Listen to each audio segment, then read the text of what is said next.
ಮಂಗಳಾಚರಣೆ ಶುಕ್ಲಾಂ ಬ್ರಹ್ಮ ವಿಚಾರಸಾರ ಪರಮಾಂ ಆದ್ಯಾಂ ಜಗದ್ವ್ಯಾಪಿನೀಂ ವೀಣಾ ಪುಸ್ತಕಧಾರಿಣೀಂ ಅಭಯದಾಂ ಜಾಡ್ಯಾಂಧಕಾರಾಪಹಾಂ ಹಸ್ತೆ ಸ್ಫಾಟಿಕಮಾಲಿಕಾಂ ವಿದಧತೀಂ ಪದ್ಮಾಸನೆ ಸಂಸ್ಥಿತಾಂ ವಂದೇ ತಾಂ ಪರಮೇಶ್ವರೀಂ ಭಗವತೀಂ ಬುದ್ಧಿಪ್ರದಾಂ ಶಾರದಾಂ. ಓಂ ಶಾಂತಿ ಶಾಂತಿ ಶಾಂತಿ. ನಾವು ಇವತ್ತು ವೇದದ ಅಂಗಗಳಲ್ಲಿ ಒಂದು ಅಂಗ ವ್ಯಾಕರಣ ಅಂತಾರೆ. ಆ ವ್ಯಾಕರಣದ ವಿಚಾರಣೆ ಸ್ಟಾರ್ಟ್ ಮಾಡ್ತಾ ಇದ್ವಿ. ವೇದಗಳಲ್ಲಿ ವೇದನ ನಾವು ಓದಿ ಅರ್ಥ ಮಾಡ್ಕೋಬೇಕಂದ್ರೆ ಅವುಗಳಿಗೆ 6 ಅಂಗಗಳಿರ್ತವೆ. ಅಂಗ ಅಂದರೆ ಪಾರ್ಟ್ಸ್. ಅವುಗಳನ್ನು ತಿಳ್ಕೊಂಡ್ರೇ ಚೆನ್ನಾಗಿ ಕಂಪ್ಲೀಟ್ ವೇದನ ನಾವು ತಿಳ್ಕೊಳ್ಳೋಕ್ಕೆ ಸಾಧ್ಯ ಆಗುತ್ತೆ. ಅದರಲ್ಲಿ ವ್ಯಾಕರಣ ವೇದದ ಮುಖ ಅಂತಾರೆ. ವೇದದ ಮುಖ ವ್ಯಾಕರಣ ಅಂತಾರೆ. ಆ 6 ಅಂಗಗಳು ಲಿಸ್ಟ್ ಬರ್ಕೊಳ್ಳಿ. ಶಿಕ್ಷಾ,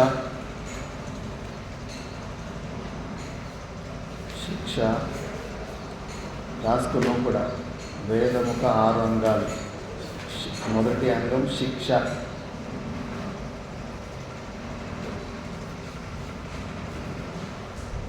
ಎರಡನೇ ಅಂಗ ಛಂದಸ್.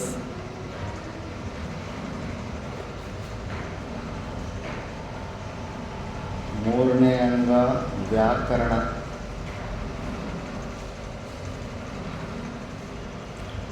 ನಾಲ್ಕನೇ ಅಂಗ ನಿರುಕ್ತ.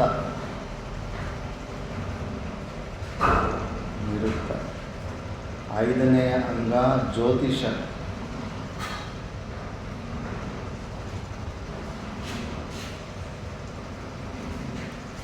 ಆರನೇ ಅಂಗ ಕಲ್ಪ. ಸ್ಟಾರ್ಟಿಂಗಿಂದ ಇನ್ನೊಂದ್ಸತಿ ಹೇಳ್ತೀನಿ.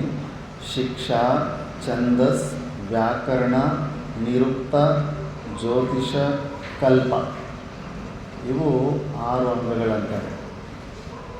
ಶಿಕ್ಷಾ ಫಸ್ಟ್ ಮೊದಲನೇದು ಶಿಕ್ಷಾ. ಶಿಕ್ಷಾ ಅಂದರೆ ಏನಂದರೆ ಅಕ್ಷರಗಳನ್ನು ಮಂತ್ರಗಳನ್ನು ಹೇಗೆ ಉಚ್ಚಾರಣೆ ಮಾಡಬೇಕು ಅನ್ನೋ ಜ್ಞಾನ ಇರುತ್ತೆ. ಉಚ್ಚಾರಣೆಯ ಜ್ಞಾನ.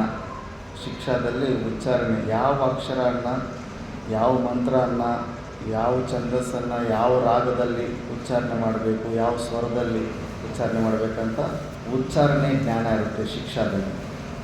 ಛಂದಸ್ಸಿನಲ್ಲಿ ಛಂದಸ್ಶಾಸ್ತ್ರ, ಶಾರ್ದೂಲ, ವಿಕ್ರೀಡಿತ, ಅನುಷ್ಠುಪ್ ಛಂದ, ಇವೆಲ್ಲ ಏನೇನು ಛಂದಗಳಿತ್ತು, ಯಾವ ಛಂದದಲ್ಲಿ ಹೆಂಗೆ ವಿವರಣೆ ಆಗಿ ಓದಬೇಕಂತ ಡೀಟೇಲ್ಸ್ ಇರುತ್ತೆ. ಇನ್ನು ವ್ಯಾಕರಣ ಅಂದರೆ ಗ್ರಾಮರ್ ಬಗ್ಗೆ ಇರುತ್ತೆ. ನಿರುಕ್ತ ಅಂದರೆ ವೇದದಲ್ಲಿ ಕಠಿಣ ಶಬ್ದಗಳು ಏನಿರ್ತಾವೋ ಆ ಕಠಿಣ ಶಬ್ದಗಳಿಗೆ ಸಿನಾನಿಮ್ಸ್, ಪರ್ಯಾಯವಾಚಿ ಶಬ್ದಗಳು, ಡಿಕ್ಷನರಿ ಥರ, ವೈದಿಕ್ ಡಿಕ್ಷನರಿ. ನಿರುಕ್ತ ಅಂದರೆ ಏನು? ಈ ನಿರುಕ್ತದಲ್ಲಿ ಯಾರು ಮಾಸ್ಟರ್ ಆಗಿರ್ತಾರೋ ಅವರು ಸಂಸ್ಕೃತದ ಪ್ರತಿಯೊಂದು, ಮುಖ್ಯವಾಗಿ ವೇದದಲ್ಲಿ ಬರೋ ಪ್ರತಿಯೊಂದು ಶಬ್ದದ್ದು ಅನೇಕ ಪ್ರಕಾರವಾಗಿ ಅರ್ಥಗಳನ್ನು ತೆಗಿತಾರೆ. ಆ ಥರ ಅದು ನಿರುಕ್ತ ವೈದಿಕ ಡಿಕ್ಷನರಿ. వైదిక కఠిన వైదిక కఠిన శబ్దాలకు పర్యాయవాచి అర్థాలు చెప్పడాన్ని నిరుక్తాను. ತುಂಬ ಕಡಿಮೆ ಜನ ಈ ನಿರುಕ್ತನ ಪೂರ್ತಿ ಮಾಡ್ಕೊಳ್ತಾರೆ. ಸಮಯ ತಗೊಳುತ್ತೆ ಇದು. ಪರ್ಯಾಯ ಶಬ್ದಗಳು ವೇದದಲ್ಲಿ ಏನೆಲ್ಲ ಶಬ್ದಗಳು ಬರುತ್ತೋ, ಈಗ ಅಮರಕೋಶದಲ್ಲೂ ಸ್ವಲ್ಪ ಪರ್ಯಾಯ ಶಬ್ದಗಳು ಬರುತ್ತೆ. ನಿರುಕ್ತ ಅಂದರೆ ಕಂಪ್ಲೀಟ್ ಡೀಟೇಲ್ಸ್ ಬಂದ್ಬಿಡುತ್ತೆ. ಆ ನಿರುಕ್ತ ಓದಿರೋರೇ ಸರಿಯಾಗಿ ವ್ಯಾಖ್ಯಾನ ಮಾಡೋದಕ್ಕೆ ಅರ್ಹತೆ ಇರುತ್ತೆ ಅಂತಾರೆ. ಮತ್ತು ಜ್ಯೋತಿಷ ಅಂದರೆ ನಕ್ಷತ್ರ ವಿದ್ಯಾ ಮತ್ತು ಮ್ಯಾಥಮೆಟಿಕ್ಸ್. ನಕ್ಷತ್ರ ವಿದ್ಯೆ ಮತ್ತು ಗಣಿತ ಜ್ಯೋತಿಷ, ಮ್ಯಾಥಮೆಟಿಕ್ಸ್ ಇರುತ್ತೆ ಅದರಲ್ಲಿ. ಕಲ್ಪ ಅಂದರೆ ಕರ್ಮಕಾಂಡ ಅಥವಾ ಅನುಷ್ಠಾನ ಪದ್ಧತಿ. ಕರ್ಮಕಾಂಡದಲ್ಲಿ ಯಾಗ ಇತ್ಯಾದಿಗಳು ಹೆಂಗೆ ಮಾಡಬೇಕು, ಹವನ ಕುಂಡದಲ್ಲಿ ಎಷ್ಟು ಇಟ್ಟಿಗೆ ಇಡಬೇಕು, ಏನೇನೆಲ್ಲ ದ್ರವ್ಯ ಸಾಮಗ್ರಿ ಬೇಕು, ಇವೆಲ್ಲ ಡೀಟೇಲ್ಸು ಕಲ್ಪದಲ್ಲಿರುತ್ತೆ. ಇನ್ನೊಂದು ಸತಿ ಹೇಳ್ತೀನಿ, ಶಿಕ್ಷಾದಲ್ಲಿ ಉಚ್ಚಾರಣೆ ಜ್ಞಾನ ಬರ್ಕೊಂಬಿಡಿ. ಶಿಕ್ಷಾಂಗದಲ್ಲಿ ಉಚ್ಚಾರಣೆಯ ಜ್ಞಾನ ಇರುತ್ತೆ. ಸ್ವರೋಕ್ತವಾಗಿ ಹೇಗೆ ಉಚ್ಚಾರಣೆ ಮಾಡಬೇಕನ್ನೋದು ಜ್ಞಾನ ಇರುತ್ತೆ. ಛಂದಸ್ಸಿನಲ್ಲಿ ಛಂದಗಳ ಬಗ್ಗೆ ಇರುತ್ತೆ. ಮಂತ್ರದ ಉಚ್ಚಾರಣೆ, ವೇದವನ್ನು ಹೇಗೆ ಉಚ್ಚಾರಣೆ ಮಾಡಬೇಕು, ಸಸ್ವರಯುಕ್ತವಾಗಿ. ಸಂಸ್ಕೃತ ಶಬ್ದಗಳನ್ನು, ಅಕ್ಷರಗಳನ್ನು ಕಂಪ್ಲೀಟಾಗಿ ಹೇಗೆ ಉಚ್ಚಾರಣೆ ಮಾಡಬೇಕು ಅಂತ.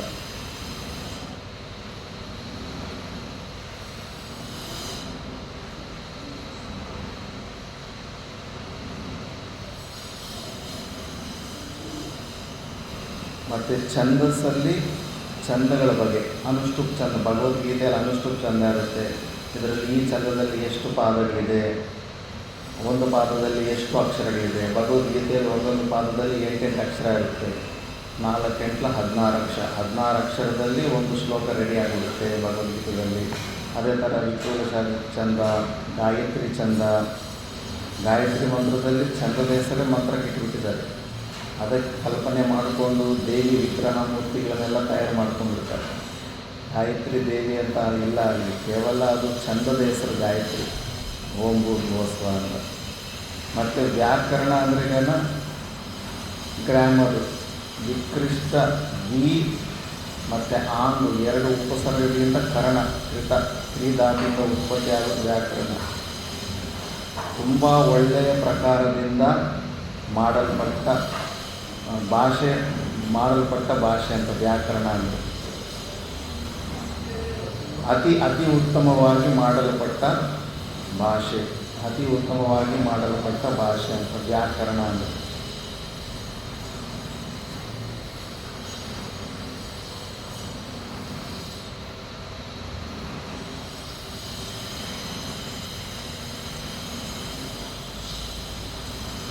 ನಿರುಕ್ತ ಅಂದರೆ ವೇದದಲ್ಲಿರುವ ಕಠಿಣ ಶಬ್ದಗಳಿಗೆ ಪರ್ಯಾಯವಾಚಕ ಪದಗಳು. ವೇದದಲ್ಲಿ ಬರುವ ಕಠಿಣ ಶಬ್ದಗಳಿಗೆ ಪರ್ಯಾಯವಾಚಿ ಶಬ್ದಗಳನ್ನು ತಿಳಿಸುವುದು.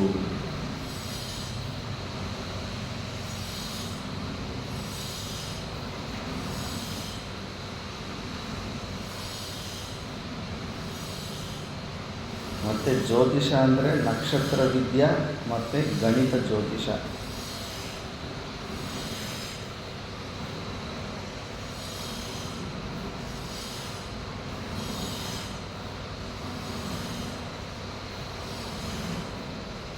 ಕಲ್ಪದಲ್ಲಿ ಕರ್ಮಕಾಂಡದಲ್ಲಿ ಇರುವ ಯಾಗಗಳೆಲ್ಲ ಹೇಗೆ ಅನುಷ್ಠಾನ ಮಾಡಬೇಕೆನ್ನುವ ಜ್ಞಾನ.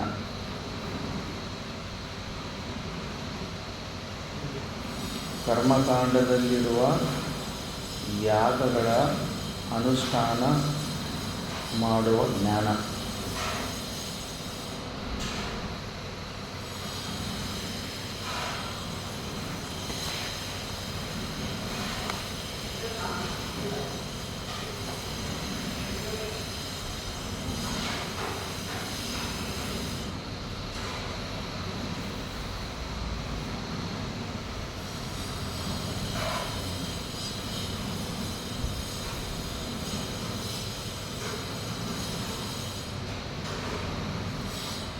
ಬರ್ಕೊಂತ ವ್ಯಾಕರಣ ಅನ್ನೋದು ಅನಾದಿ ಕಾಲದಿಂದ ಇದೆ. ಮುಖ್ಯವಾಗಿ ವ್ಯಾಕರಣದ ಕರ್ತ ಸಾಕ್ಷಾತ್ ಪರಮಾತ್ಮನೇ. ವೇದಗಳು ವೇದ ಮಂತ್ರಗಳು ಅನಾದಿ ಕಾಲದಿಂದ ಈಶ್ವರನ ಉತ್ಪತ್ತಿ ಆದ ತಕ್ಷಣವೇ ಅವನ ಶ್ವಾಸ ಥರನೇ ಅವು ಉತ್ಪನ್ನ ಆಗಿಬಿಡ್ತವೆ. ವ್ಯಾಕರಣ ಅನ್ನೋದು ಮುಂಚೆನೇ ಇತ್ತು. ಆದರೆ ಆ ವ್ಯಾಕರಣನ ನಾವು ಡಿಕೋಡ್ ಮಾಡಿ ಅರ್ಥ ಮಾಡ್ಕೊಳ್ಳೋದಕ್ಕೆ ಕೂಡ ಇಷ್ಟಕ್ಕೆ ಮುಂಚೆ ಸುಮಾರು ಜನ ಋಷಿಗಳು ಡಿಕೋಡಿಂಗ್ ಮೆಥಡನ್ನು ಕಂಡುಹಿಡಿದಿದ್ರು. ಶಾಕಲ್ಯ ಇವರೆಲ್ಲ ಬರುತ್ತೆ. ಒಂದು 7-8 ಜನ ವ್ಯಾಕರಣ ವೇದ ಮಂತ್ರಗಳನ್ನು ಡಿಕೋಡ್ ಮಾಡೋ ಪದ್ಧತಿಯನ್ನು ಕಂಡುಕೊಂಡಿದ್ದರು. ಬಟ್ ಅವೆಲ್ಲದರಲ್ಲೂ ಕೂಡ ಎಲ್ಲೋ ಒಂದು ಜಾಗದಲ್ಲಿ ಪೂರ್ತಿ ಆಗ್ತಾ ಇರಲಿಲ್ಲ, ಪೆಂಡಿಂಗ್ ಕೆಲವೊಂದು ಜಾಗದಲ್ಲಿ ಅರ್ಥ ತೆಗಿಯೋಕ್ಕೆ ಆಗ್ತಾ ಇರಲಿಲ್ಲ, ಇನ್ಕಂಪ್ಲೀಟ್ ಇತ್ತು ವ್ಯಾಕರಣ ಪ್ರಾಸೆಸ್. ಆವಾಗ ಪಾಣಿನಿ ಮಹರ್ಷಿ ಹುಡ್ತಾರೆ. 3000 ಸೆಂಚುರಿಯಲ್ಲಿ ಬರುತ್ತೆ, ಅಂದರೆ 3000 BC, 3000 BCಯಲ್ಲಿ ಬರುತ್ತೆ. ಪಾಕಿಸ್ತಾನದಲ್ಲಿ ಈಗೇನಿದೆಯಲ್ಲ ಅಲ್ಲಿ ಅವರು ಪಾಣಿನಿ ಮಹರ್ಷಿದು ಜನ್ಮ ಆಗಿರುತ್ತೆ. ಇದು ಎಲ್ಲಿ ಉಲ್ಲೇಖ ಸಿಗುತ್ತೆ ಅಂದರೆ ಚೈನೀಸ್ ಟ್ರಾವೆಲರ್ ಅವನು ಫೇಮಸ್ ಒಂದು ಹೆಸರು. ಅವನು 6ನೇ ಶತಮಾನದಲ್ಲಿ ಜರ್ನಿ ಮಾಡಿರ್ತಾನೆ, ಎಲ್ಲ ಸುತ್ತಾಡಿರ್ತಾನೆ. ಅವನು ಎಲ್ಲೆಲ್ಲಿ ಸುತ್ತಾಡಿರ್ತಾನೆ ಅದನ್ನೆಲ್ಲ ಒಂದು ಪುಸ್ತಕ ಬರೆದಿರ್ತಾನೆ. ಅದನ್ನು ಚೈನಾದವರು ಆವಾಗಿಂದ ಅದನ್ನು ಮೇಂಟೈನ್ ಮಾಡ್ಕೊಂಡು ಬರ್ತಾರೆ. ಭಾರತ ದೇಶದಲ್ಲಿ ಆವಾಗ ನಳಂದ, ತಕ್ಷಶಿಲಾ, ತಮಿಳುನಾಡಿನಲ್ಲಿ ಅಲ್ಲೊಂದು ಮಹಾಬಿಲಂ ಅಂತ ಯಾವುದೋ ಒಂದು ಕ್ಷೇತ್ರ ಇದೆ, ಅಲ್ಲೊಂದು ಯೂನಿವರ್ಸಿಟಿ ಇತ್ತಂತೆ. ಆ ಯೂನಿವರ್ಸಿಟಿ ಮತ್ತೆ ಹಂಗೆ ವಾಪಸ್ ರಿಟರ್ನ್ ನಡ್ಕೊತ ಪಾಣಿನಿ ಹುಟ್ಟಿದ ಊರಿಗೆ ಹೋಗಿರ್ತಾನೆ. ಅಲ್ಲಿ ಪಾಣಿನಿದು ಮಂದಿರ ಇರುತ್ತೆ.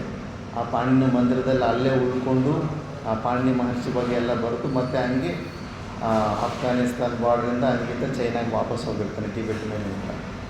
ಅವನಿಂದ ಕೂಡ ಅದು ಪ್ರಮಾಣ ಆಯಿತು. ಪಾಣಿನಿ ಅನ್ನೋ ಜನ್ಮಸ್ಥಾನ ಅಲ್ಲೇ ಪಾಕಿಸ್ತಾನದಲ್ಲಿ ಅವನಿಗೊಂದು ಮಂದಿರ ಇರ್ತಾನೆ. ಈಗೆಲ್ಲ ಕಿತ್ತಾಕ್ಬಿಟ್ಟಿದ್ದಾರೆ ಅದು, ಕಬ್ಜೆ ಎಲ್ಲ ಆದಮೇಲೆ. ಆ ಪಾಣಿನಿ ಮಹರ್ಷಿದು ಏನು ಚರಿತ್ರೆ ಅಂದರೆ, ಹುಟ್ಟುವಾಗ ಸಿಕ್ಕಾಪಟ್ಟೆ ಮಂದಬುದ್ಧಿಯಾಗಿ ಹುಟ್ಟಿರ್ತಾನೆ.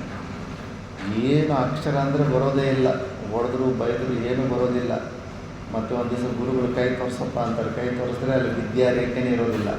ನೋಡ್ಕೊಂಡು ನಿನಗೆ ಈ ವಿದ್ಯಾ ಮೈ ಅಂಟ್ತಾ ಇಲ್ಲ, ನೀನು ಬೇರೆ ದಾರಿ ಹುಡ್ಕೋಪ್ಪ, ನಿನ್ನ ಕೈಲಿ ಆಗಲ್ಲ ಇದು ವಿದ್ಯೆ, ನೋಡಿ ನಿನಗೆ ವಿದ್ಯಾ ರೇಖೆ ಇಲ್ಲ ಅಂತಾರೆ.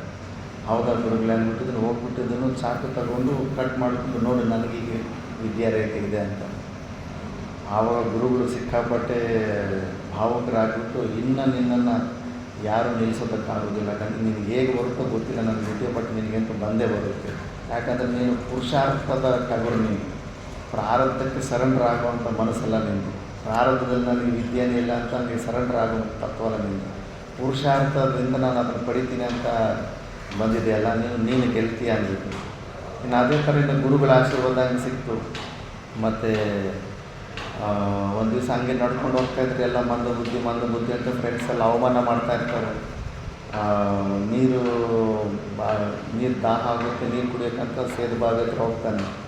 ಅಲ್ಲಿ ಸೇದು ಬಾವಿ ಹತ್ರ ಕೆಳಗಡೆ ಒಂದು ಕಲ್ಲು ಇಟ್ಟಿರ್ತಾರೆ. ಆ ಕಲ್ಲಿನಲ್ಲಿ ಒಂದು ರೌಂಡಾಗಿ ಒಂದು ಸ್ವಲ್ಪ ಗುಣಿ ಬಿದ್ದಿರುತ್ತೆ. ಅಲ್ಲಿ ಆ ತಾಯಿಯರನ್ನ ಕೇಳ್ತಾನೆ, ಇಲ್ಲಿ ಈ ಕಲ್ಲ ಮೇಲೆ ಗುಣಿ ಹಿಂಗೆ ಯಾರು ಮಾಡಿದ್ದು ಅಂದರೆ, ಇದು ಮಾಡಿದ್ದು ಗುಣಿ ಅಲ್ಲಪ್ಪ, ನಾವು ಸೇದಿದ್ದ ಮಡಿಕೆಯನ್ನೆಲ್ಲ ಸೇದಿದ ಮೇಲೆ ಅಲ್ಲಿ ಇಟ್ಟು ತೆಗೆದು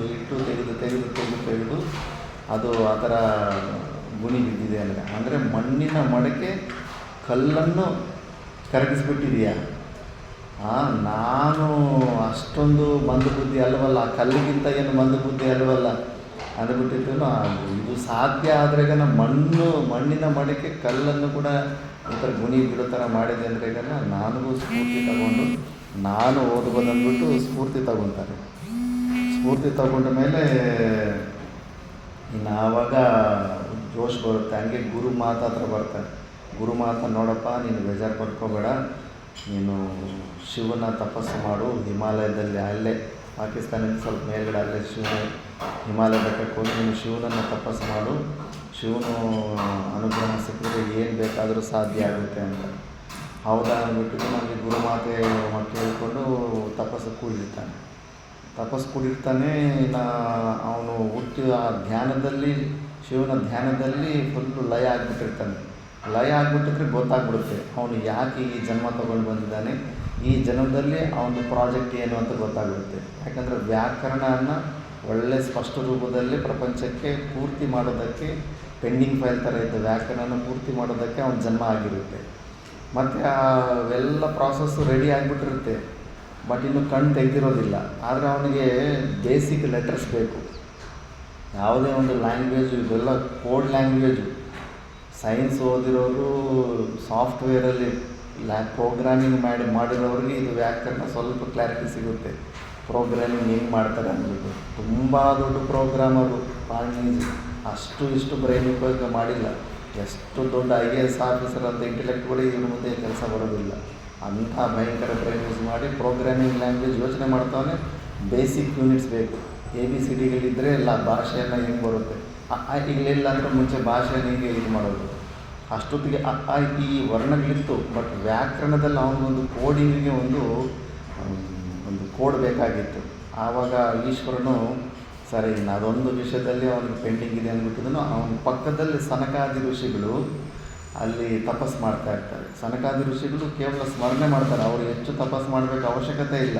ಅವರೆಷ್ಟು ಅಂತಃಕರಣ ಶುದ್ಧಿ ಇರುತ್ತಂದರೆ ಅವರು ನಿಮಗೆ ಒಂದು ಸತಿ ನೆನೆಸ್ಕೊಂಡ್ರೆ ಸಾಕು, ಪರಮಾತ್ಮ ಪ್ರತ್ಯಕ್ಷ ಆಗಿಬಿಡ್ತಾನೆ. ಅವ್ರ ಸಲುವಾಗಿ ಈಶ್ವರ ಅಲ್ಲಿ ಪ್ರತ್ಯಕ್ಷ ಆಗ್ತಾನೆ. ಪ್ರತ್ಯಕ್ಷ ಆಗಿಬಿಟ್ಟು ಪಕ್ಕದಲ್ಲಿ ಪಾಣಿನಿ ಹಿಂಗೆ ಒದ್ದಾಡ್ತಾ ಇದ್ದಾನೆ. ಅವನಿಗೊಂದು ಬೇಸಿಕ್ ಲ್ಯಾಂಗ್ವೇಜ್ ಬೇಕಂದ್ಬಿಟ್ಟಿದ್ದನು. ಎಲ್ಲ ಇನ್ಸ್ಟ್ರೂಮೆಂಟ್ಗೆ, ಹಾರ್ಮೋನಿಯಮ್ಗೆ, ಡಮರುಗೆ, ತಬಲಾಗೆ ಎಲ್ಲ ಒಂದು ಲ್ಯಾಂಗ್ವೇಜ್ ಇರುತ್ತೆ. ಗಿಟಾರ್ ಬಾರಿಸೋರು ಕೂಡ ಪುಸ್ತಕದಲ್ಲಿ ಒಂದು ಲ್ಯಾಂಗ್ವೇಜ್ ನೋಡಿಕೊಂಡು ಆ ಲ್ಯಾಂಗ್ವೇಜ್ ನೋಡ್ಕೊಂಡು ಗಿಟಾರ್ ಬಾರಿಸ್ತಾರೆ. ಮ್ಯೂಸಿಕಲ್ ಇನ್ಸ್ಟ್ರೂಮೆಂಟ್ಸ್ಗೆಲ್ಲಗೂ ಒಂದು ಭಾಷೆ ಇರುತ್ತೆ, ಡಮರುಗೂ ಒಂದು ಭಾಷೆ ಇರುತ್ತೆ. ಆ ಡಮರುನಲ್ಲೇ ಆ ಕೋಡ್ ಕೊಟ್ಬಿಡ್ತಾನೆ. 9 ಸತಿ ಒಂದು ಸ್ಟೈಲಲ್ಲಿ, 5 ಸತಿ ಒಂದು ನವಪಂಚವಾರಂ ಅಂದ್ಬಿಟ್ಟು. ಇದು ಸಾಕ್ಷಾತ್ ಶಿವಪುರಾಣದಲ್ಲಿ ನಂದಿಯ ವಾಕ್ಯದಲ್ಲೇ ಪ್ರಮಾಣ ಇದೆ. ಅದೇ ನಾವು ವ್ಯಾಕರಣ ಕ್ಲಾಸ್ ಪೂರ್ತಿ ಮಾಡಿದ್ಮೇಲೆ ಆ ಶ್ಲೋಕನೇ ಹೇಳ್ತೀವಿ. ನೃತ್ತಾವಸಾನೆ ನಟರಾಜರಾಜೋ ನನಾದ ಡಕ್ಕಾಂ ನವಪಂಚವಾರಂ ಉದ್ಧರ್ತು ಕಾಮಃ ಸನಕಾದಿ ಸಿದ್ಧಾನ್ ಏತದ್ ವಿಮರ್ಶೆ ಶಿವಸೂತ್ರ ಜಾಲಂ ಅಂತ. ಸನಕಾದಿ ಸಿದ್ಧರು ಮಾಡಿರೋ ತಪಸ್ಸಿಗೆ ಅಲ್ಲಿ ಪ್ರತ್ಯಕ್ಷ ಆಗಿ ಆ ಡಮರುವನ್ನು ಬಾರಿಸ್ತಾನೆ 9 ಸತಿ ಮತ್ತು 5 ಸತಿ. ಆ ಲ್ಯಾಂಗ್ವೇಜಲ್ಲಿ ಇವನು ಪಾಣಿನಿ ಕೋಡ್ ಸಿಕ್ಬಿಡುತ್ತೆ. 14 ಸೂತ್ರಗಳು ಸಿಕ್ಬಿಡುತ್ತೆ ಅದರಲ್ಲಿ. ಆ 14 ಸೂತ್ರಗಳನ್ನು ಇಟ್ಕೊಂಡು ಈ ವ್ಯಾಕರಣವನ್ನು, ಈ ಕೋಡಿಂಗ್ ಲ್ಯಾಂಗ್ವೇಜನ್ನು ಸ್ಟಾರ್ಟ್ ಮಾಡಿಬಿಡ್ತಾನೆ. ಎಷ್ಟು ಪರ್ಫೆಕ್ಟು ಲ್ಯಾಂಗ್ವೇಜ್ ಅಂದರೆ ಪ್ರಪಂಚದಲ್ಲಿ ಯಾವ ಭಾಷೆಗೂ ಇಷ್ಟೊಂದು ವ್ಯಾಕರಣ ಇಲ್ಲವೇ ಇಲ್ಲ. ಎಲ್ಲ ಜಂಗಲಿ ಭಾಷೆಗಳು. ಕಾಡು ಜನರು 4-5 ಜನ ಮುಟ್ಕೊಂಡು ಆಹಾ ಊಹು ಅನ್ನೋದು ಏನೇನು ಶಬ್ದಗಳು ಮಾಡಿಕೊಂಡು ಈ ಶಬ್ದಕ್ಕೆ ಇದರ್ಥ ಅಂತ ಇಟ್ಕೊಂಡ್ಬಿಟ್ಟು ವ್ಯವಹಾರ ಮಾಡ್ಕೊಂಡು ಬಂದುಬಿಟ್ಟಿದೆ. ಬಟ್ ನಮ್ಮ ಭಾಷೆಗಳು ಹಂಗಲ್ಲ. ಪ್ರತಿಯೊಂದಕ್ಕೂ ಒಂದು ಹೆಸರು, ಒಂದು ಶಬ್ದ ನಾವು ಉಚ್ಚಾರಣೆ ಮಾಡ್ತೀವಿ ಅಂದರೆ ಯಾವ ವಸ್ತುಗೆ ಆ ಶಬ್ದದಿಂದ ಕರಿತಾ ಇದ್ದೀವಿ ಅಂದರೆ ಆ ವಸ್ತುಲಿರೋ ಲಕ್ಷಣಗಳಿಗೆ ಸಂಬಂಧಪಟ್ಟಂತೆ ಆ ಹೆಸರಿಡ್ತೀವಿ ನಾವು. ಇಷ್ಟ ಬಂದಂಗೆಲ್ಲ ಏನಂದರೆ ಆ ಹೆಸರಲ್ಲಿ ಇಡೋದಿಲ್ಲ. ಮೇಜಹ ಅಂತ ಟೇಬಲ್ಗೆ ಇಟ್ಟರೆ ಆ ಲಕ್ಷಣಕ್ಕೆ ತಕ್ಕಂತೆ ಮೇಜಹ ಅಂದರೆ 4 ಕಾಲು 2 ಕಾಲು ಇದ್ದು ಮೇಲ್ಗಡೆ ಯಾವುದಾದ್ರೂ ವಸ್ತು ಇಡೋದಕ್ಕೆ ಸಾಮರ್ಥ್ಯ ಇರೋದನ್ನು ಮೇಜಹ ಅಂತಾರೆ. ಆ ಲಕ್ಷಣಗಳನ್ನು ಇಟ್ಟು ಈಗ ಕಾಕ ಅಂತಾರೆ, ಕಾಗೆಯನ್ನು. ಕಾಕ ಕರೋತಿ ಇತಿ ಕಾಕಃ. ಮೇಕ ಅಂತಾರೆ, ಮೇ ಕರೋತಿ ಇತಿ ಮೇಕಃ. ಕಾಕ ಮೇಕ ಇದು ಸಂಸ್ಕೃತ ಶಬ್ದಗಳು. ಎಲ್ಲದಕ್ಕೂ ಆ ಥರ ಅರ್ಥನ ನೋಡಿ ಹೆಸರಿಡ್ತಾರೆ. ಅದಕ್ಕೆ ವ್ಯಾಕರಣ ತುಂಬ ಯೋಚನೆ ಮಾಡಿ ಇದು ಬಂದಿರುವಂಥ ಲ್ಯಾಂಗ್ವೇಜ್. ಇದಕ್ಕೆ ಲಿಪಿಯನ್ನು ಕೂಡ ಇದನ್ನು ದೇವನಾಗರಿ ಲಿಪಿ ಅಂತಾರೆ. ಯಾಕಂದರೆ ದೇವತೆಗಳು ಯೂಸ್ ಮಾಡೋವಂಥ ಲ್ಯಾಂಗ್ವೇಜ್ ಇದು.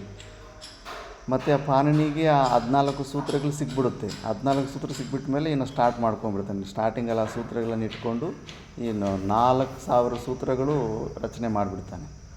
4000 ಸೂತ್ರಗಳು. ಆ 4000 ಸೂತ್ರಗಳನ್ನು ಯಾರ ಕೈಲಿರುತ್ತೋ ಅವರು ಕಂಪ್ಲೀಟ್ ವ್ಯಾಕರಣವನ್ನು ಯಾವ ಶ್ಲೋಕ ಯಾವ ಮಂತ್ರನ ಬೇಕಾದರೂ ಕೂಡ ಡಿಕೋಡ್ ಮಾಡಿಬಿಟ್ಟು ಅರ್ಥ ಮಾಡ್ಕೊಂಡ್ಬಿಡ್ತಾರೆ.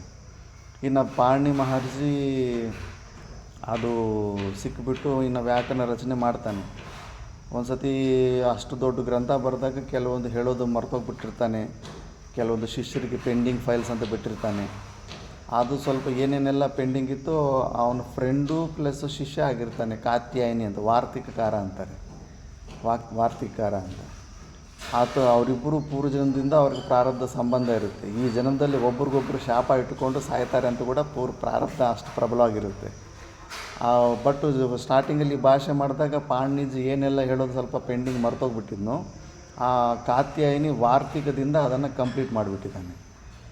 ಮತ್ತು ಇಷ್ಟು ಮಾಡಿದ ಮೇಲೆ ಇನ್ನೊಂದು ಸ್ವಲ್ಪ ಕೆಲವೊಂದು ವಿಷಯಗಳಲ್ಲಿ ಇನ್ನೊಂದು ಸ್ವಲ್ಪ ಪೆಂಡಿಂಗ್ ಫೈಲ್ ಥರ ಇತ್ತು, ಇನ್ನೂ ಸ್ವಲ್ಪ ಅಪ್ಡೇಟ್ ಆಗೋ ಥರ ಇತ್ತು. ಅದನ್ನು ಪತಂಜಲಿ ಋಷಿ, ಪತಂಜಲಿ ಒಬ್ಬ ಮಹಾಯೋಗಿ, ಶೇಷನಾಗನ ಅವತಾರ ಪತಂಜಲಿ, ಜೀವನ್ಮುಕ್ತ ಪುರುಷ ಅಂಥವನು ಇವರು ಭಾಷೆಗೆ ಆತ ಭಾಷ್ಯ ಬರೆದಿದ್ದಾನೆ. ಸಂಸ್ಕೃತ ಮೇಲೆ ಭಾಷ್ಯ ಬರೆದಿದ್ದಾನೆ ಅಂದರೆ ಪಾಣಿನಿ ಮತ್ತು ಕಾತ್ಯಾಯಿನಿ ಇವ್ರು ಎಷ್ಟು ಗ್ರೇಟ್ ಅಂತ ನೀವು ಅರ್ಥ ಮಾಡ್ಕೋಬೇಕು. ಸುಮಾರು ಜನಕ್ಕೆ ಪ್ರಚಾರ ಇಲ್ದಿರ ಗೊತ್ತಿಲ್ಲ ಪಾಣಿನಿ ಅಂದರೆ ಯಾರು ಅಂತ. ಆಕ್ಸ್ಫೋರ್ಡ್ ಯೂನಿವರ್ಸಿಟಿಯಲ್ಲಿ ಕಾಶಿಯಿಂದ ಯಾರೋ ಒಬ್ಬ ವಿದ್ವಾನಲ್ಲಿ PhD ಮಾಡೋಕ್ಕೆ ಹೋಗ್ತಾನೆ. PhD ಮಾಡೋಕ್ಕೆ ಹೋದ್ರೆಗ ಯೂನಿವರ್ಸಿಟಿನಲ್ಲಿ ಟೇಬಲಲ್ಲಿ ಎಲ್ಲರೂ ಸುತ್ತು ಕೂತ್ಕೊಂಡಿದ್ರೆಗ ಇನ್ನು ಪಕ್ಕದಲ್ಲಿ ಪರಿಚಯ ಮಾಡ್ಕೊತಾರಲ್ಲ ಹೊಸಬ್ರು ಯಾರಾದರೂ ಬಂದ್ರೆಗ, ಓಹೋ ನೀವು ಇಂಡಿಯಾದಿಂದ ಬಂದಿದ್ದೀರಾ, ಯಾವ ಸಬ್ಜೆಕ್ಟಲ್ಲಿ ನೀವು PG ಮಾಡ್ತಿದ್ದೀರ ಅಂದರೆ ಈ ಥರ ಪಾಣಿನಿ ಲಿಟ್ರೇಚರ್ ಅಂತ. ಪಾಣಿ ಲಿಟ್ರೇಚರ್ ಅಂದರೆ ನೀವು ಇದರಲ್ಲೇ ಡಿಗ್ರಿ ಎಲ್ಲ ಪಾಣಿ ಲಿಟ್ರೇಚರ್ ಕಂಪ್ಯೂಟರ್ ಓದ್ಕೊಂಡು ಬಂದಿದ್ದೀರಾ, ಈಗ ರಿಸರ್ಚ್ ಮಾಡ್ತಾಯಿದ್ದೀರಾ ಅಂದರೆ ಹೌದು ಅಂತ. ಒಂದು ಜನ್ಮದಲ್ಲಿ ನೀವು ಪೂರ್ತಿ ತಿಳ್ಕೊಂಬಿಟ್ಟಿದ್ದೀರಾ ಅಂದರೆ ಹೌದು ತಿಳ್ಕೊಂಬಿಟ್ಟಿದ್ದೀನಿ ಅಂತ. ಎಲ್ಲರೂ ನಿಂತ್ಕೊಂಡ್ಬಿಟ್ಟಿದ್ದೂ ಎಲ್ಲ VIP ಸನ್ಮಾನ ಮಾಡ್ತಾರಲ್ಲ ಹಂಗೆಲ್ಲ ಜೋರಾಗಿ ಕ್ಲ್ಯಾಪ್ಸ್ ಹೊಡೆದ್ರಂತೆ. ಒಂದು ಜನ್ಮದಲ್ಲಿ ನೀನು ಪಾಣಿ ಲಿಟ್ರೇಚರ್ ತಿಳ್ಕೊಂಬಿಟ್ಟ ನೀನು ಅಂತ ತಿಳ್ಕೊಂಬಿಡ್ತಾರೆ. ಈಗಲೂ ಭಾರತ ದೇಶದಲ್ಲಿ 7 ವರ್ಷ ಕಂಟಿನ್ಯೂಸ್ ಸಮಯ ಕೊಟ್ಟರೆ ಈಗಲೂ ಕೂಡ ಪಾಣಿ ಲಿಟ್ರೇಚರ್ ಏಳು ವರ್ಷ ಕೊಡಬೇಕು ವ್ಯಾಕರಣಕ್ಕೆ ಕಂಪ್ಲೀಟ್ ಬೇಕಂದರೆ. ಈ ಲಘು ಸಿದ್ಧಾಂತ ಕೌಮುದಿ ನಾವೇನು ಓದ್ತಾ ಇದ್ದೀವಿ, ಡೈಲಿ 1 hour ಓದಿದ್ರೆ 2 ವರ್ಷ ಆಗುತ್ತೆ ಕಂಪ್ಲೀಟಾಗಿ. ನಾವು ಸಂಧಿ ವಿಚ್ಛೇದ ತನಕ ಅಂದ್ಕೊಂಡಿದ್ದೀವಿ, ಮುಂಚೆ ನೋಡೋಣ ಇಂಟ್ರೆಸ್ಟ್ ಹೆಂಗಿರುತ್ತೋ ಹಂಗೆ ಹೋಗ್ತಾ ಇರ್ಬೋದು. ಮಿನಿಮಮ್ ಬೇಸಿಕ್ಸು 7 ವರ್ಷ ಸಮಯ ಕೊಟ್ಟರೆ ಅಂತೂ ಅವನು ಪಾಣಿ ಲಿಟ್ರೇಚರ್ ಈಗಲೂ ಸುಮಾರು ಜನ ಮಾಡ್ತಾ ಇರ್ತಿತ್ತು. ಆ ಕಂಪ್ಲೀಟ್ ಮಾಡೋರು ಸ್ವಲ್ಪ ಸಂಖ್ಯೆ ಕಡಿಮೆ ಇರುತ್ತೆ, ಬಟ್ ಸಾಧ್ಯ ಇರುತ್ತೆ. ಬಟ್ ವಿದೇಶಿಗಳಿಗೆ ಅದು ಆಗೋದಿಲ್ಲ. ಎಂಥ ಭಯಂಕರ ಪ್ರೋಗ್ರಾಮಿಂಗ್ ಅಂದರೆ ಸ್ವಲ್ಪ ಮುಂದೋದ್ರೆ ನಿಮಗೆ ಅರ್ಥ ಆಗುತ್ತೆ ಏನೆಲ್ಲ ಯೋಚನೆ ಮಾಡ್ಕೊಂಡು ಹೆಂಗೆಲ್ಲ ಮಾಡಿದಾನಪ್ಪ ಅಂತ.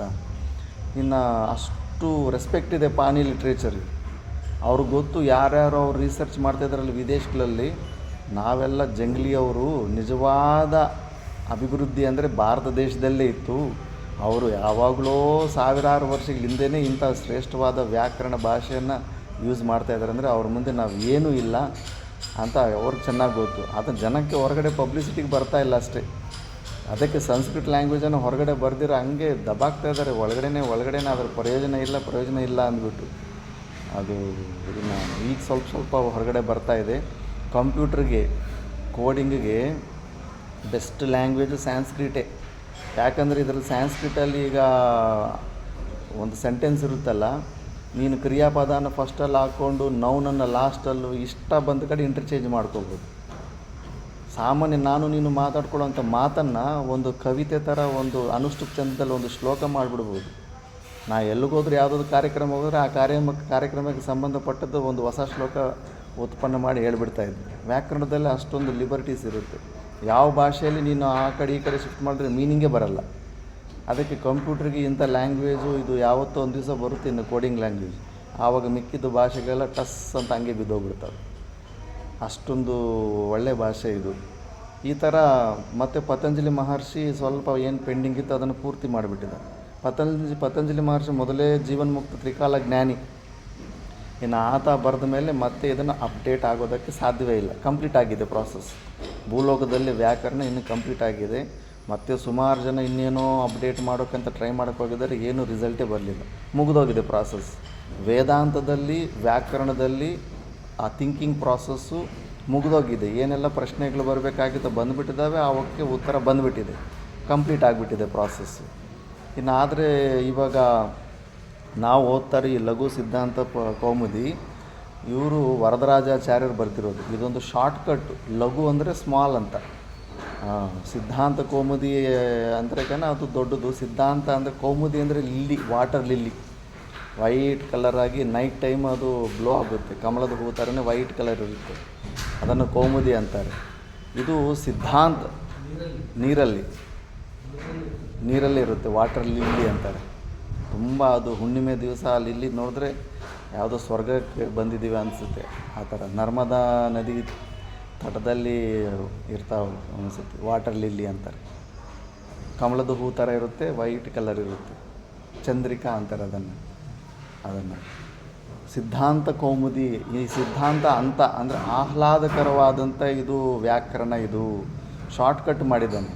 ಶಾರ್ಟ್ಕಟ್ ಏನಿಲ್ಲ, ಇದು ಒಂಥರ ಶಾರ್ಟ್ಕಟ್ ಥರ ತೋರಿಸಿ ಒಂದು 90% ವ್ಯಾಕರಣದಲ್ಲಿ ತುಂಬಿಸ್ಬಿಟ್ಟಿದ್ದಾನೆ. ಬಾಲವಂಚನೆ ಥರ ಮಾಡಿಬಿಟ್ಟಿದ್ದಾನೆ.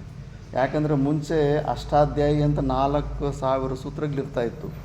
ಆ 4000 ಸೂತ್ರ ಓದೋ ಸ್ಟೈಲ್ ಹೆಂಗಿತ್ತಂದರೆ ಕಂಠಸ್ಥ ಮಾಡಬೇಕು ಫಸ್ಟು. 4000 ಸೂತ್ರಗಳಂದರೆ ಫಾರ್ಮುಲಾಸನ್ನು ಅವನು ಕಂಠಸ್ಥ ಮಾಡೋದಕ್ಕೆ 6 ತಿಂಗಳಾಗುತ್ತೆ. ಅದು ಬುದ್ಧಿವಂತರಿಗೆ. ಮಿಕ್ಕಿದವ್ರಿಗಾದರೆ ಇನ್ನೂ ಜಾಸ್ತಿ ಆಗುತ್ತೆ. ವಿಶಿಷ್ಟವಾಗಿರೋರು, ನಾನು ರಾಮದೇವ್ ಬಾಬಾ ಆಶ್ರಮದಲ್ಲಿ ಇದ್ದಾಗ ಸಣ್ಣ ಹುಡುಗ, ಒಂದು 8 ವರ್ಷನೋ 9 ವರ್ಷ ಹುಡುಗ 21 ದಿವಸದಲ್ಲಿ ಕಂಠಸ್ಥ ಮಾಡಿಬಿಟ್ಟ. ನಾವು 6 ತಿಂಗಳಲ್ಲಿ ಮಾಡೋ ಅಂಥದ್ದು. ಬುದ್ಧಿ ಯಾರ್ಯಾರಿಗೆ ಪೂರ್ವಜನದಲ್ಲಿ ಏನೇನು ಪುಣ್ಯ ಮಾಡ್ಕೊಂಬಂದಿರ್ತಾರೋ ಅಷ್ಟೊಂದು ಶಾರ್ಪ್ ಬ್ರೈನ್ ಇರುತ್ತೆ ಆ ಥರ. ಬಟ್ ಮಿನಿಮಮ್ 6 ತಿಂಗಳಾಗುತ್ತೆ ಕಂಠಸ್ಥ ಮಾಡೋದಕ್ಕೆ. ಆಗ ಏನು ಮಾಡ್ತಾ ಆ ಸ್ಟೈಲಲ್ಲಿ ಓದೋಕ್ಕೆ ಪ್ರಾರಂಭ ಮಾಡಿದವರು ಕಂಠಸ್ಥ ಫಸ್ಟ್ ಸ್ಟೆಪ್ಪಲ್ಲೇ ಆ ಕಂಠಸ್ಥ ಮಾಡೋಕ್ಕೆ ಸಾಮರ್ಥ್ಯನ ಕಳ್ಕೊಂಡ್ಬಿಟ್ಟು ಆಸೆಯನ್ನು ಬಿಟ್ಕೊಂಡ್ಬಿಡ್ತಾಯಿದ್ರು. ಆಗಲ್ಲ ಬಿಡಪ್ಪ, ನನ್ನ ಕೈಲಾಗಲ್ಲ ಇದು, ನನ್ನ ಕೈಲಿ ಆಗದೆ ಆಗೋ ವಿಷಯ ಅಲ್ಲ ಇದು ಅಂದ್ಬಿಟ್ಟಿದ್ದೀನಿ. ಆ ಥರ ಸುಮಾರು ಜನ ವ್ಯಾಕರಣ ಓದೋದೇ ಬಿಟ್ಬಿಡ್ತಾಯಿದ್ರಂತೆ. ಆವಾಗ ಈ ವರದರಾಜಾಚಾರ್ಯ ತಮಿಳ್ನಾಡಿಂದ ಹೋಗಿ ಕಾಶಿಯಲ್ಲಿ ಸೆಟ್ಲಾಗಿರೋಂಥ ಫ್ಯಾಮಿಲಿ. ಇವರು ಈ ಶಾರ್ಟ್ಕಟ್ಟನ್ನು ಕಂಡುಹಿಡಿದ್ದಾರೆ. ಈ ಶಾರ್ಟ್ಕಟ್ನಲ್ಲಿ ಅಷ್ಟು ಸೂತ್ರಗಳಿಲ್ಲ, 1272 ಸೂತ್ರಗಳು ಸ್ವಲ್ಪ ನೋಡಿಕೊಂಡ್ರೆ ಸಾಕು ವ್ಯಾಕರಣ ಬಂದ್ಬಿಡುತ್ತೆ ಅಂತ. ಅದರಲ್ಲಿ ವೃತ್ತಿ ರೂಪದಲ್ಲಿ, ಆನ್ಸರ್ ರೂಪದಲ್ಲಿ ಮಿಕ್ಕಿದ ಸೂತ್ರಗಳೆಲ್ಲ ವೃತ್ತಿ ರೂಪದಲ್ಲೇ ಇದ್ಬಿಟ್ಟಿರ್ತಾರೆ. ಆದ್ದರಿಂದ ಇವಾಗ ಹೌದಾ 4000 ಸೂತ್ರದಿಂದ 1272 ಸೂತ್ರಗಳಿಗೆ ಇಷ್ಟು ಕಡಿಮೆ ಆಗಿದೆಯಾ, ನೋಡೋಣ ಸ್ವಲ್ಪ ಸಾಹಸ ಮಾಡೋಣ ಅಂದ್ಬಿಟ್ಟಿದ್ದನ್ನು ಆಗ ಮತ್ತೆ ಓದೋದಕ್ಕೆ ಮುಂದೆ ಬಂದಿದ್ದಾರೆ. ಇದು ಸಕ್ಸಸ್ ಆಗಿದೆ. ಇಲ್ಲಿ ತನಕ ಕೂಡ ಈ ಶಾರ್ಟ್ಕಟ್ ಮೆಥಡಲ್ಲೇ ಸಕ್ಸಸ್ ಆಗಿದೆ. ಇದು ಒಂದು ಸತಿ ಓದ್ಬಿಟ್ಟ ಮೇಲೆ ಅವ್ರಿಗೆ ಕಂಪ್ಲೀಟ್ ರುಚಿ ಇತ್ತಂದ್ರೆಗನ ಮತ್ತೆ ಅವರು ಅಷ್ಟಾದೇನು ಕಂಪ್ಲೀಟಾಗಿ ಓದ್ಕೊಂಡು ಮತ್ತೆ ಅವರು ಇನ್ನು ಹೋಗ್ತಾರೆ. ನಾವು ವೇದಾಂತ ಪರಂಪರಾದಲ್ಲಿ ನಮಗೇನಂದ್ರೆಗನ ಉಪನಿಷತ್ತನ್ನು ಡಿಕೋಡ್ ಮಾಡ್ಕೋಬೇಕು. ಉಪನಿಷತ್ ಮೇಲೆ ಬರೆದಿರೋ ಶಂಕರಾಚಾರ್ಯರು, ಟೀಕಾಕಾರರು ಭಾಷ್ಯ ಬರೆದಿರ್ತಾರೆ. ಆ ಭಾಷ್ಯನ ನಾವು ಡಿಕೋಡ್ ಮಾಡಿ ತಿಳ್ಕೊಳ್ಳೋದು ಮೋಕ್ಷ ಪುರುಷಾರ್ಥ ಸಲುವಾಗಿ ನಮ್ಮ ಪ್ರಯತ್ನ. ಅದಕ್ಕೆ ನಮಗೆ ಈ ಲಘು ಸಿದ್ಧಾಂತ ಕೌಮುದಿ ಮೋರ್ ದೆನ್ ಎನಫ್ ಅಂತ ಇಲ್ಲಿ ತನಕ ಬಿಟ್ಬಿಡ್ತಾರೆ. ಇನ್ನು ಬೇಕಂದರೆ ಚೆನ್ನಾಗಿ ತಿಳ್ಕೊಬೇಕು ಅಂದ್ಕೊಂಡ್ರೆ ಆಚಾರ್ಯರಾಗಬೇಕಂದ್ರೆಗ ಅವರು ಸಿದ್ಧಾಂತ ಕೌಮುದಿ ಅಂತ ಇನ್ನೊಂದು ಪುಸ್ತಕ ಇರ್ತಿದ್ದಾದಮೇಲೆ ಅದರಲ್ಲಿ 4000 ಸೂತ್ರಗಳಿರ್ತವೆ, ಅದನ್ನು ಓದ್ತಾರೆ. ಬಟ್ ಇದು ಮಿನಿಮಮ್ ಸರೋಗುತ್ತೆ. ಇದು ಈ ಥರ ಪದ್ಧತಿ ಇದೆ. ಅದು ಶಾರ್ಟ್ಕಟ್ ಪುಸ್ತಕನೇ. ಇದರಲ್ಲಿ ಇವತ್ತು ನಾವು ಮಂಗಳಾಚರಣೆ ನೋಡೋಣ. ಇದು ಮಂಗಳಾಚರಣೆ ಸರಸ್ವತಿ ದೇವಿ ಸ್ತುತಿಯಲ್ಲೇ ಇರುತ್ತೆ. ಇದು ಅದನ್ನೇ ಓದೋಣ. ನಾನು ಹೇಳಿದ ಮೇಲೆ ನೀವು ಹೇಳಿ. ಶುಕ್ಲಾಂ ಬ್ರಹ್ಮ ವಿಚಾರ ಸಾರ ಪರಮಾಂ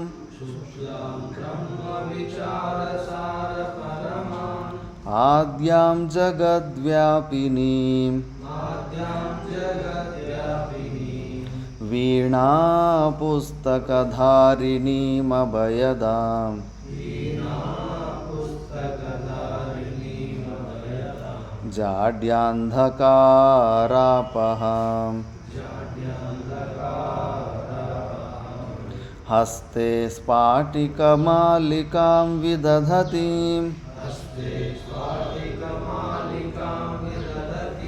ಜಾಡ್ಯಾಂಧಕಾರಾಪಹಾಂ ಹಸ್ತೆ ಸ್ಫಾಟಿಕಮಾಲಿಕಾಂ ವಿದಧತೀಂ ಪದ್ಮಾಸನೆ ಸಂಸ್ಥಿತಾಂ ವಂದೇ ತಾಂ ಪರಮೇಶ್ವರೀಂ ಭಗವತೀಂ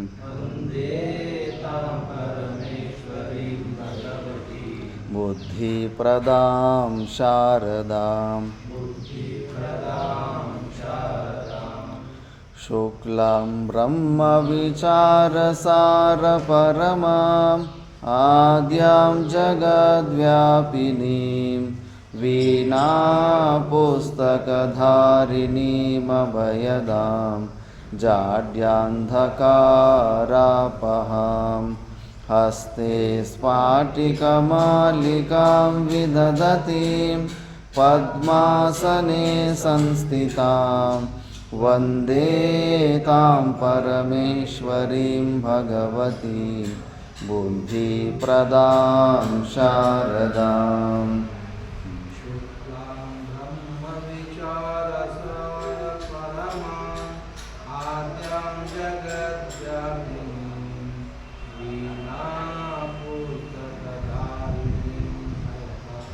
ಅಭಯದಾಂ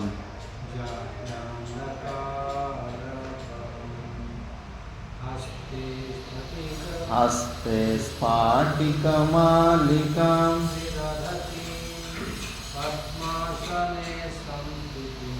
ಸಂಸ್ಥಿತಾಂ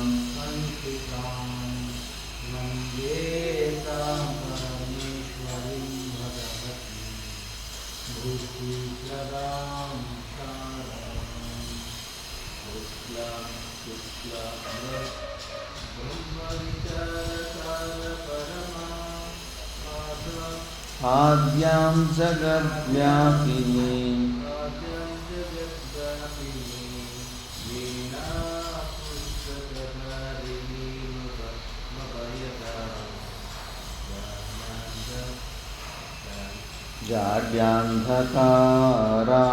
ಜಾಡ್ಯಾಂಧಕಾರಾಪಹಾಂ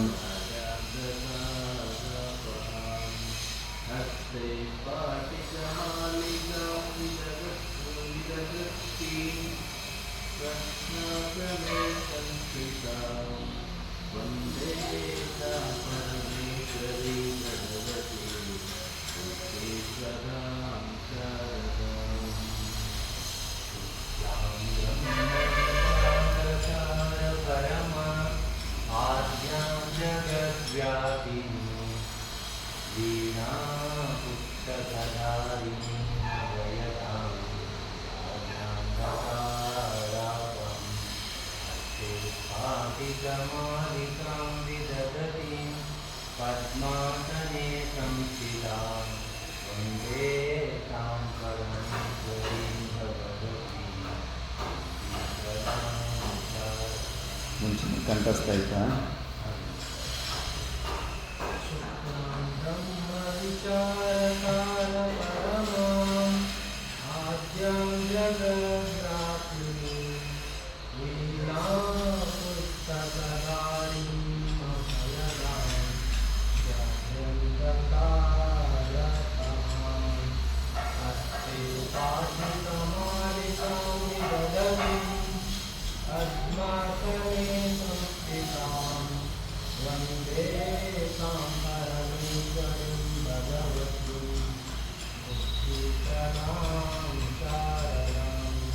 చిన్నపిల్లలు మీరు చదవగలరా?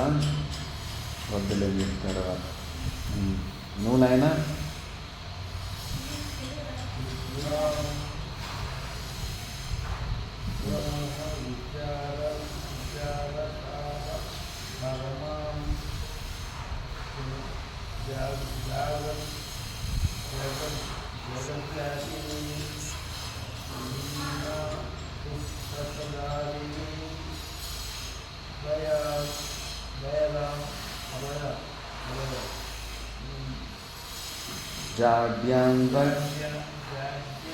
जाड्यान्धकारापः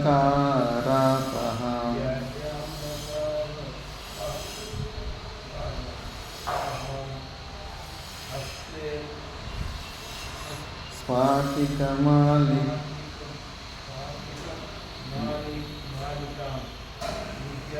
विदधति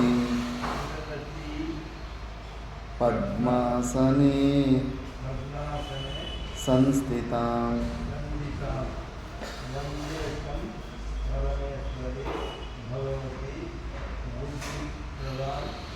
ಶಾರದಾ. ಇದರಲ್ಲಿ ಫಸ್ಟು ಸರಸ್ವತಿಯ ಪ್ರಾರ್ಥನೆ ಮಾಡ್ತಾರೆ. ಸರಸ್ವತಿ ದೇವಿಯನ್ನು ಸಗುಣ ಮತ್ತು ನಿರ್ಗುಣ ರೂಪದಲ್ಲಿ, ಎರಡು ರೂಪದಲ್ಲಿ ಕೂಡ ಸ್ತುತಿ ಮಾಡ್ತಾರೆ.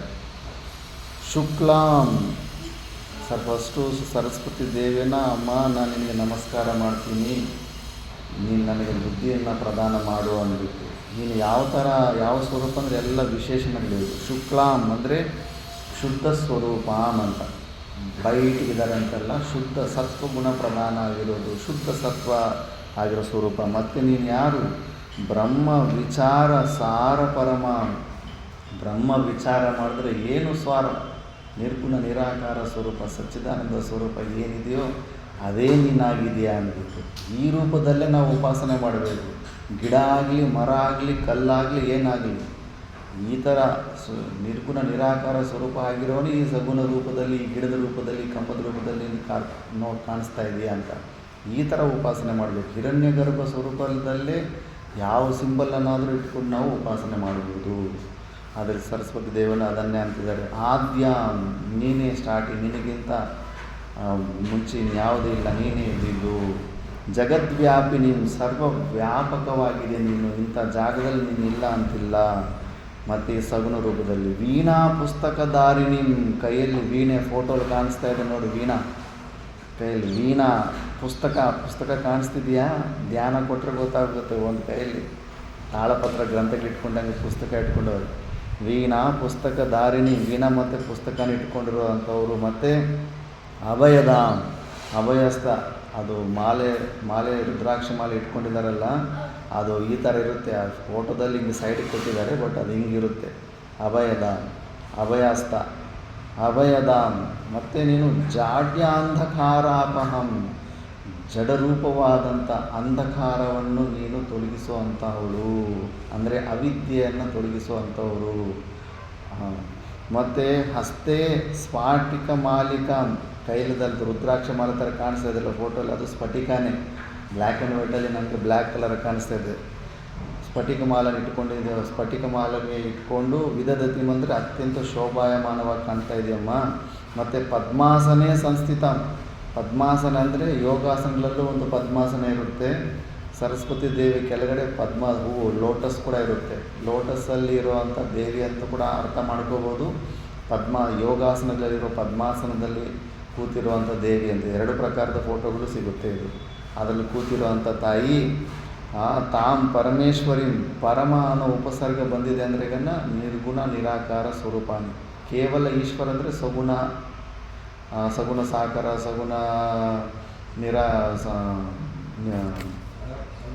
ಸಗುಣ ಸಾಕಾರ, ಸಗುಣ ನಿರಾಕಾರ ಅನ್ಕೋಬೋದು. ಕೇವಲ ಈಶ್ವರ ಅಂತಿದ್ದೆ.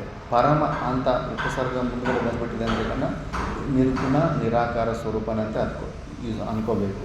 ಆ ಥರ ನೀನು ಪರಮೇಶ್ವರಿ ಅಮ್ಮ, ನೀನು ಭಗವತಿ ಅಂದರೆ 6 ಪ್ರಕಾರದ ಐಶ್ವರ್ಯಗಳು ಇರುವಂಥ ದೇವಿ ನೀನು ಬುದ್ಧಿ ನೀನು ಬುದ್ಧಿಯನ್ನು ಪ್ರದಾನ ಮಾಡುವಂಥ ದೇವಿ. ಇವೆಲ್ಲ ಮಂತ್ರಗಳು ವರ್ಕೌಟ್ ಆಗ್ತವೆ ಸರಸ್ವತಿ ದೇವಿ ಅಂತ. ಈಗ ಸಾಧನಾ ಸದನಲ್ಲಿ ಒಬ್ಬರು ಮಂಡಲೇಶ್ವರಿ ಇರ್ತಾರೆ. ಅವರು ಮತ್ತು ಕಾಶಿಕಾನಂದ ಮಹಾರಾಜ್ ಅಂತ ಈ ಕಲಿಯುಗದಲ್ಲಿ ರೀಸೆಂಟ್ ಸ್ಟೋರಿಗಳು ಭಯಂಕರವಾಗಿ ಮಂದ ಬುದ್ಧಿಗಳಾಗಿರೋವಂಥವ್ರು. ಅವರು ಈ ಥರ ಸರಸ್ವತಿ ದೇವಿ ಮಂತ್ರಗಳನ್ನು, ಸರಸ್ವತಿ ದೇವಿ ಉಪಾಸನೆ ಮಾಡಿ ಸಿಕ್ಕಾಪಟ್ಟೆ ಎಂಥ ಶ್ರೇಷ್ಠ ವಿದ್ವಾನರಾಗ್ಬಿಟ್ಟಿದ್ದಾರೆ ಅಂದರೆ ಟಾಪ್ 1 ಆಗಿಬಿಟ್ಟಿದ್ದಾರೆ. ಸರಸ್ವತಿ ದೇವಿ ಉಪಾಸನೆಯಿಂದ ಎಷ್ಟೋ ಜನ ಪ್ರಾಕ್ಟಿಕಲಾಗಿ ಅಷ್ಟು ಶಿಫ್ಟ್ ಆಗಿಬಿಟ್ಟಿದೆ, ಚೇಂಜ್ ಆಗಿಬಿಟ್ಟಿದ್ದಾರೆ. ಆದ್ದರಿಂದ ಬುದ್ಧಿಯನ್ನು ಪ್ರಧಾನ ಸ್ತುತಿ ಮಾಡ್ತಾಯಿದ್ರೇಗನ ಇವೆಲ್ಲ ವ್ಯರ್ಥ ಆಗೋದಿಲ್ಲ ಅಂತ. ಶಾರದಾ ಅಂದರೆ ಕಂಪ್ಲೀಟ್ ಸಂಪೂರ್ಣ ಜ್ಞಾನ ಸ್ವರೂಪ ಆಗಿರುವಂಥ ನಿನಗೆ ಒಂದೇ ನಮಸ್ಕಾರ ಮಾಡ್ತೀನಿ ಅಂತ. ಒಂದೇ ಅಂದರೆ ನಾನು ನಿಮಗೆ ತಾಂ ಒಂದೇ, ನಿಮಗೆ ನಮಸ್ಕಾರ ಮಾಡ್ತೀನಿ ಅಂತ. ಈ ಥರ ನಾವು ಪ್ರಾರ್ಥನೆ ಸರಸ್ವತಿ ದೇವಿಯನ್ನು ಮನಸ್ಸಲ್ಲಿ ನೆನೆಸ್ಕೊಂಡು ಆ ಥರ ಒಳ್ಳೆಯ ಬುದ್ಧಿಯನ್ನು ಕೊಡಮ್ಮ ಅನ್ನೋ ಪ್ರಾರ್ಥನೆಯಿಂದ ಡೈಲಿ ಇದನ್ನು ಉಚ್ಚಾರಣೆ ಮಾಡಬೇಕು. ಇವತ್ತು ಇಷ್ಟೇ ಇರಲಿ. ಅಲ್ಪಾರಂಭ ಕ್ಷೇಮಕರಿ ಅಂತ. ನಾಳೆಯಿಂದ ಸ್ವಲ್ಪ ಹಂಗೆ ನಿಧಾನಕ್ಕೆ ಹೋಗಿ ಮತ್ತು ಇದರಲ್ಲಿ ಪೂರ್ಣವಾದ ಅಲ್ಲ. ಫಸ್ಟ್ ಪೇಜಲ್ಲಿ ಈ ಟೀಕಾದಲ್ಲಿ ಒಂದು ನೃತ್ತಾವಸಾನಿ ನಟರಾಜ ರಾಜ ಅಂತ ಇಲ್ಲಿ ಕರೆಕ್ಟಾಗಿ ಇಲ್ಲಿರುತ್ತೆ ನೋಡಿ, ಒಂದು ಶ್ಲೋಕ ಇರುತ್ತೆ ಅನುಷ್ಠಿತದಲ್ಲಿ. ನೃತ್ತಾವಸಾನಿ ಸಿಗ್ತಾ? ಇಲ್ಲಿದೆ ನೋಡಿ ನೃತ್ತಾವಸಾನಿ. ಅದನ್ನು ಪೂರ್ಣ ಲಾಸ್ಟಲ್ಲಿ ಇದನ್ನು ಹೇಳ್ತಾರೆ. ನೃತ್ತಾವಸಾನೇ ನಟರಾಜರಾಜೋ ನನಾದಡಕ್ಕಾಂ ನವಪಂಚವಾರಂ ಉದ್ಧರ್ತು ಕಾಮಃ ಸನಕಾದಿಸಿದ್ಧಾಂ ಏತದ್ವಿಮರ್ಶೇ ಶಿವಸೂತ್ರಜಾಲಂ ಅಂತ. ನೃತ್ತಾವಸಾನೆ ಅಂದರೆ ಡ್ಯಾನ್ಸ್ ಮಾಡ್ತಾ ಇರುವಾಗ ಅಂದರೆ ರುದ್ರತಾಂಡವ ಮಾಡ್ತಾ ಇರುವಾಗ ನಟರಾಜ ರಾಜ ಈಶ್ವರ ನನಾದ ಢಂಕಾಂ ಡಮರುವನ್ನು ಬಾರಿಸಿದಂತೆ ಎಷ್ಟು ಸತಿ ನವಪಂಚವಾರಂ 9 ಸತಿ ಒಂದು ಆ್ಯಂಗಲಲ್ಲಿ, 5 ಸತಿ ಇನ್ನೊಂದು ಆ್ಯಂಗಲಲ್ಲಿ, ನವಪಂಚವಾರಂ ಅಂದರೆ 14 ಸತಿ. ಉದ್ಧರ್ತು ಏನಕ್ಕೆ ಬಾರಿಸಿದಂದರೆ ಸನಕಾದಿ ಸಿದ್ಧಾನ್ ಉದ್ಧರ್ತು ಕಾಮಃ. ಸನಕಾದಿ ಸಿದ್ಧರನ್ನ ಅವ್ರನ್ನ ಉದ್ಧಾರ ಮಾಡುವ ಇಚ್ಛೆಯಿಂದ ಬಾರಿಸ್ದ. ಆವಾಗ ಏತದ್ ವಿಮರ್ಶೆ ಶಿವಸೂತ್ರ ಜಾಲನ್. ಆವಾಗ ಈ ಶಿವಸೂತ್ರಗಳು 14 ಬಂದಿದ್ದಾವೆ. ಅವು ಮೇಲ್ಗಡೆ ಸಂಜ್ಞಾ ಪ್ರಕರಣ ಕೆಳಗಡೆ ಈ ಉನ್ ರಿಲ್ರಿಕ್ ಅಂತಿದೆ ಅಲ್ಲ, ಇವೇ 14 ಸೂತ್ರಗಳಾಗ ಹೊರಗಡೆ ಬಂದಿದ್ದಾವೆ ಅಂತ. ಇವು ಡೈಲಿ ಕಾಶಿನಲ್ಲಿ ಮೊದಲು ಈ ಉನ್ ಸೂತ್ರಗಳಿಂದ ಅಭಿಷೇಕ ಮಾಡಿಸ್ತಾರೆ ವಿಶ್ವನಾಥ ಭಗವಾನ್. ಉನ್ ಸೂತ್ರಗಳಿಂದ, ಯಾಕಂದರೆ ಸಾಕ್ಷಾತ್ ಪರಮಾತ್ಮನಿಂದ ಉತ್ಪನ್ನ ಆಗಿರೋದ್ರಿಂದ ಇದು ವೇದನೆ ಅಂತ. ಅದಕ್ಕೆ ವ್ಯಾಕರಣ ಓದ್ತಾ ಇದ್ರೂ ಕೂಡ ಮಹಾಪುಣ್ಯ ಬರುತ್ತೆ ಅಂತಾರೆ. ಯಾಕಂದರೆ ವೇದನೆ ಅಲ್ಲ, ಯಾವುದೇ ಮಂತ್ರ ಆಗಲಿ, ಓಂ ನಮಃ ಶಿವಾಯ 5 ಅಕ್ಷರ 6 ಅಕ್ಷರ ವೇದದಿಂದ ತೊಗೊಂಡಿರೋದು. 5-6 ಅಕ್ಷರ 10-15 ಅಕ್ಷರ ನೀನು ಉಚ್ಚಾರಣೆ ಮಾಡಿದ್ರೆ ಅಷ್ಟು ಪುಣ್ಯ ಬರುತ್ತಂದರೆ ಕಂಪ್ಲೀಟ್ ನೀನು ಬಾಯಿ ಬಿಟ್ಟರೆ 1 ತಾಸು ವ್ಯಾಕರಣದಲ್ಲಿ ಕಂಪ್ಲೀಟ್ ಇದು ವೇದದ ಅಂಗಾನೇ ಇದೆ. ಅಷ್ಟೊಂದು ವೈದಿಕ ಉಚ್ಚಾರಣೆ ಮಾಡಿದ್ರೆ ನಿನಗೆ ಬೇರೆ ಸಾಧನೆ ಇಟ್ಕೊ. ಗಾಯತ್ರಿ ಕೂಡ ಬೇಡ ಅನ್ನೋ ಥರ ನಮಗೆ ಗುರುಗಳು ಹೇಳಿದ್ರು. ನಾನು ವ್ಯಾಕರಣ ತಪ್ಪಿಸ್ಕೋಬೇಕಂತ ಪ್ರಯತ್ನ ಮಾಡಿದಾಗ ನೀನು ಗಾಯತ್ರಿ ನನಗೆ ಬಿಟ್ಟುಬಿಡು, ನೀನು ವ್ಯಾಕರಣ ಓದು. ಅದಕ್ಕಿಂತ ಕೂಡ ಇದು ಶ್ರೇಷ್ಠ ಅಂತಾರೆ. ಎಲ್ಲ ಪುಣ್ಯ ಇದರಲ್ಲಿ ಸಿಗ್ಬಿಡುತ್ತೆ ಅಂತ. ಯಾಕಂದರೆ ಡೈರೆಕ್ಟ್ ವೇದದ ಅಂಗ ಇದು ವ್ಯಾಕರಣ. ಈ ಥರ ಆ ಸೂತ್ರಗಳು ಆ ಸಮಯದಲ್ಲಿ ಹೊರಗಡೆ ಬಂದಿದೆ ಅಂತ ಇದು ಶಿವಪುರಾಣದಲ್ಲಿ ನಂದಿನೇ ಹೇಳ್ತಾನೆ ಈ ಮಾತು.